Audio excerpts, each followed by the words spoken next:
Breaking news headlines. প্রথম সংবাদ, খাগড়াছড়ি রণক্ষেত্র।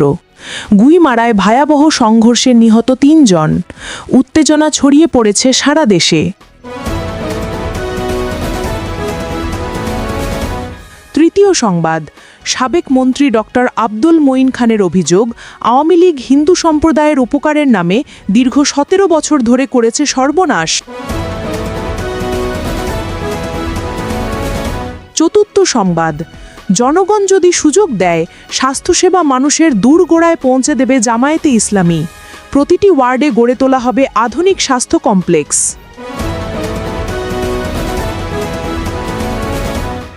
দ্বিতীয় সংবাদ, বিএনপির সিনিয়র যুগ্ম মহাসচিব রুহুল কবির রিজভীর অভিযোগ, ক্ষমতায় যাওয়ার জন্য ভারসাম্য হারিয়েছে একটি ইসলামী দল।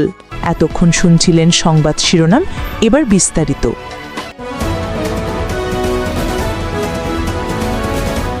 Breaking news. খাগড়াছড়িতে উত্তেজনা তুঙ্গে। গুইমারায় ভয়াবহ সহিংসতায় অন্তত ৩ জনের মৃত্যুর খবর নিশ্চিত করেছে স্থানীয় প্রশাসন। ধর্ষণের অভিযোগ ঘিরে টান পরিস্থিতি, সড়ক অবরোধ, ৪৪৪ ধারা জারি, সবকিছুর মাঝেই ভয়াবহ সংঘর্ষ। প্রচণ্ড গুলিবর্ষণ আর অগ্নিসংযোগ আর রক্তক্ষয়ী সংঘাত কাঁপিয়ে দিয়েছে পাহাড়ি জনপদকে।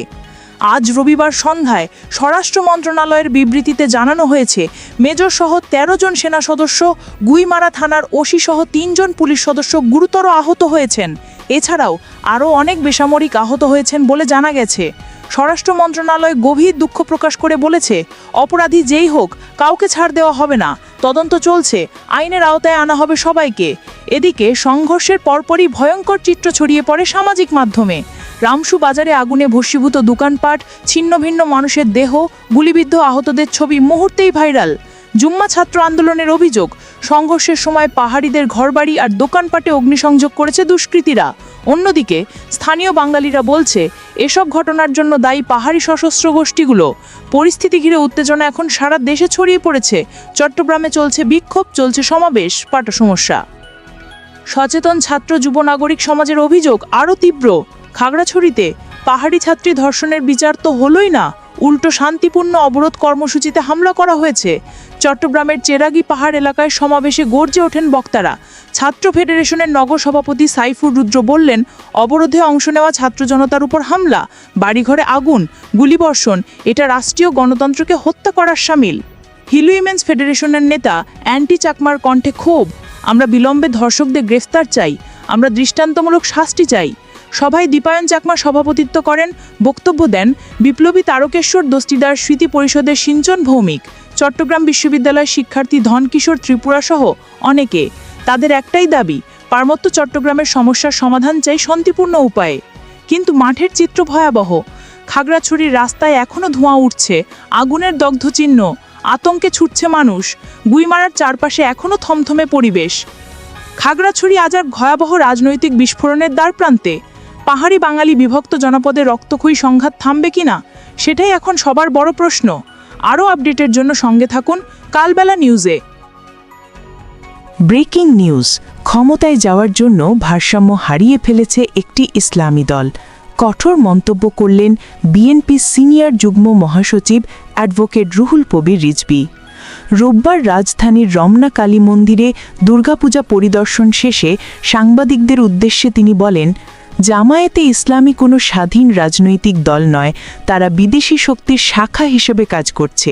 বিএনপির পরিচয় হলো এই দেশের মানুষ, আমাদের কিছু বদলানোর প্রয়োজন নেই।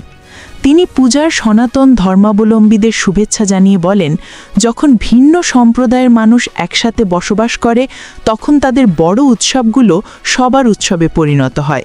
উৎসব বিভাজন তৈরি করে না, উৎসব মানুষকে এক করে। উৎসব সৌহার্দ্য ও ভালোবাসার বার্তা বহন করে। রিজভীর কণ্ঠে উঠে আসে একাত্মতার বার্তা। ধর্ম ভিন্ন হলেও জাতিসত্তা এক। রবীন্দ্রনাথ, নজরুল, লালন, এরা আমাদের সবার, সেখানে ধর্মের কোনো দেয়াল নেই। শেখ হাসিনার বিরুদ্ধে তীব্র আক্রমণ শানিয়ে তিনি বলেন, ক্ষমতার জন্য শেখ হাসিনা সমাজে বিভাজন তৈরি করেছিলেন, কিন্তু আমাদের মধ্যে কোনো বিভাজন নেই। এটাই বাংলাদেশের আসল সৌন্দর্য। রিজভী অভিযোগ করেন, দেশে এখনও ষড়যন্ত্র চলছে। প্রত্যন্ত অঞ্চলে অস্থিরতা তৈরি করার চেষ্টা করছে একটি পক্ষ। পূজার সময়টাকেও কাজে লাগাতে চাইছে তারা। এগুলো কোনো বিচ্ছিন্ন ঘটনা নয়, বরং বহুদিনের পরিকল্পিত চক্রান্ত। তার কণ্ঠে সতর্ক হুঁশিয়ারি। দেশের 1 ইঞ্চি জমির প্রতি কেউ কুনজর দিলে তার চোখ উপড়ে ফেলা হবে। এদেশে হিন্দু মুসলিমে কোনো বিভেদ নেই। আমাদের খাবার, পোশাক, সংস্কৃতি সব এক। রিজভির এই বক্তব্যে উত্তেজনা ছড়িয়ে পড়েছে রাজনৈতিক অঙ্গনে। ইসলামী দলগুলোর ভূমিকা, বিদেশি প্রভাব আর ক্ষমতার দৌড় নিয়ে প্রশ্ন এখন তুঙ্গে। আরও আপডেটের জন্য সঙ্গে থাকুন ব্রেকিং নিউজ। জনগণ সুযোগ দিলে স্বাস্থ্যসেবা পৌঁছে যাবে মানুষের দোরগোড়ায়, ঘোষণা দিলেন বাংলাদেশ জামায়াতে ইসলামী কেন্দ্রীয় কর্মপরিষদ সদস্য, ঢাকা মহানগর দক্ষিণের নায়েবে আমির এবং ঢাকা ৮ আসনে মনোনীত প্রার্থী অ্যাডভোকেট ডক্টর হেলাল উদ্দিন।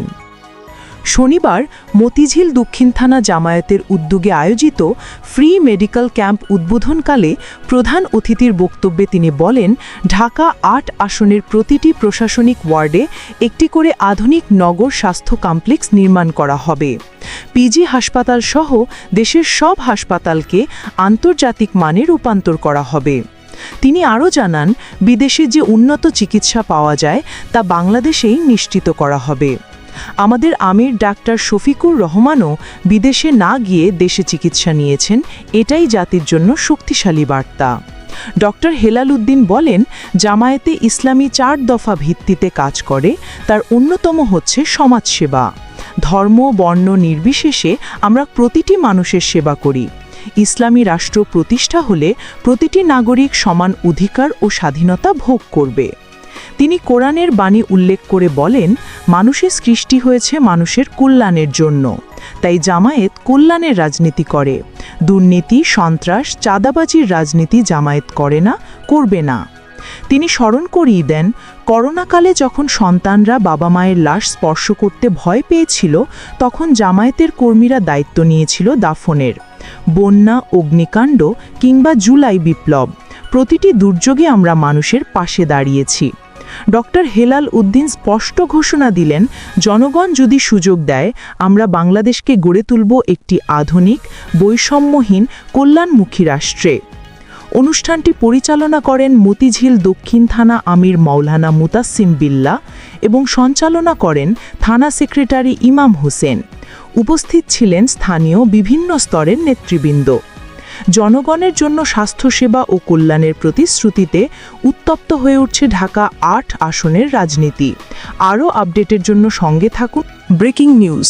আওয়ামী লীগ উপকারের নামে ক্ষতি করেছে, তীব্র অভিযোগ তুললেন বিএনপির স্থায়ী কমিটির সদস্য, সাবেক মন্ত্রী ডক্টর আব্দুল মঈন খান। শনিবার সন্ধ্যায় নরসিংদীর ঘোড়াশালে এক পথসভায় প্রধান অতিথির বক্তব্যে তিনি বলেন, দীর্ঘ 17 বছর আওয়ামী লীগ হিন্দু সম্প্রদায়ের বন্ধু সাজলেও প্রকৃতপক্ষে তাদের ক্ষতিই করেছে। সারা দেশে হিন্দু সম্প্রদায়ের ঘরবাড়ি, ব্যবসা প্রতিষ্ঠান লুটপাট করেছে, আরোপ করেছে একক কর্তৃত্ব।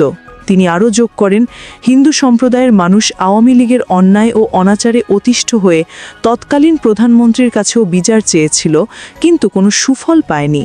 ডক্টর মঈন খানের কণ্ঠে ক্ষোভ। আওয়ামী লীগ মুখে এক কথা বলে, অথচ কাজে করে উল্টোটা।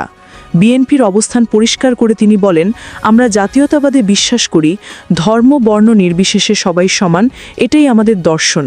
জাতীয়তাবাদী পারে একজন নাগরিকের সব অধিকার নিশ্চিত করতে। আগামী নির্বাচন প্রসঙ্গে তিনি দৃঢ়তার সাথে ঘোষণা দেন, জনগণ যদি বিএনপিকে বিজয়ী করে, তবে জনগণের অধিকার শতভাগ নিশ্চিত করা হবে। সভায় পশ্চিমদির ঘোড়াশাল পৌর বিএনপি যুগ্ম সম্পাদক মোহাম্মদ মহিউদ্দিন চিস্তিয়া বক্তব্য রাখেন। এছাড়াও বক্তব্য দেন পলাশ উপজেলা বিএনপি সভাপতি আব্দুস সাত্তার, সাধারণ সম্পাদক সাইফুল হক, ঘোড়াশাল পৌর বিএনপি সভাপতি আলম মোল্লা, সাধারণ সম্পাদক দেলোয়ার হোসেন, পলাশ উপজেলা ছাত্রদলের আহ্বায়ক নাজমুল হোসেন ভুইয়া, সোহেল সহ শীর্ষ নেতৃবৃন্দ। মঈন খান এই বক্তব্যে নতুন করে উত্তেজনা ছড়িয়ে পড়েছে রাজনীতির মাঠে। আওয়ামী লীগের বিরুদ্ধে তার অভিযোগ এখন সবার আলোচনার কেন্দ্রে। আরও আপডেটের জন্য